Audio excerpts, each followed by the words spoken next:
The second question that I had is, do we really need portfolio? What would be your pitch to executives to reconsider? Do we have a portfolio management, and why do they need it? Just answering them a simple question. If you would decide not to have portfolio management, how would you control the change of your company? I would almost say I'm a big fan of stupid analogies, or simple analogies, not stupid ones. It's like if I'm flying a plane, having 500 different buttons to push doesn't necessarily help you, but having no buttons to push is even worse. Yes. So I think the key to portfolio management is it enables you from on a very primal level to create a dashboard where you can measure your input and your output.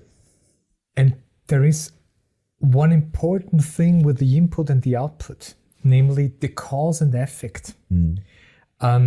To make a portfolio work in terms that you really steer the future of your company has, on the one hand side, as a baseline, as we said before, the scorecard saying how are the dependencies. That's the first thing.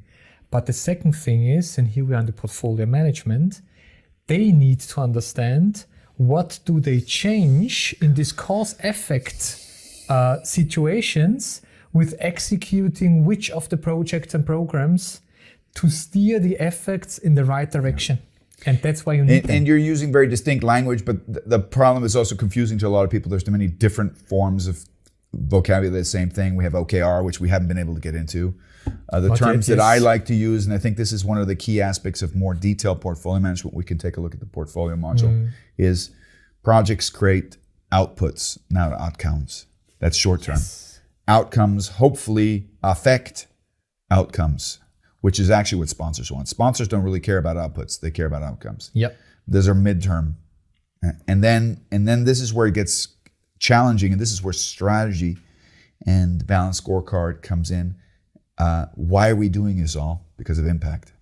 And if we identify that every change initiative has an input, an output, hopefully an outcome, a positive one, and an impact, and managing this complex environment with a backbone of measurements of KPIs and dashboards, that's the actual function of a portfolio manager. So I've noticed that a lot of my companies are either renaming their PMOs or even considering getting rid of them because they don't know what to do with them. They don't know what the next fad will be.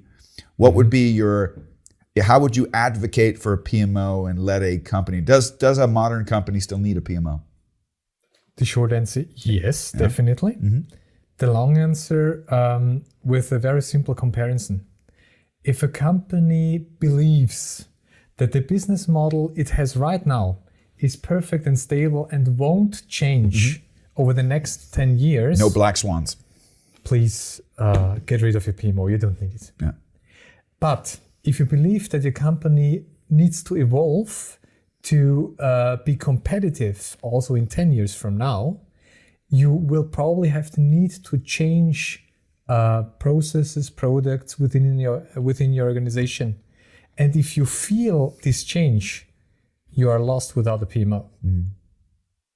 I would even go, if we're going to take a look at the AI concept, I think that if you're really in a very stable environment, a classic commodity market where the thing is, repetitive and is not going to change that much, I think maybe you could probably automate some of the stuff that you would do with AI. Probably yes, but frankly speaking, I see the topic AI much overrated. I'm with you, but I'm the contingency that I'm saying here, or the premise is, if it's simple. Yeah, it's simple. Once again, I think AI is great. I use it, but it's not intelligent. But it's fast, and I think I think it could relieve us, because one of the dangers of PMO is the justification for the time and the resources. I think if you're in a dynamic market, it's a small investment for having a higher probability of success.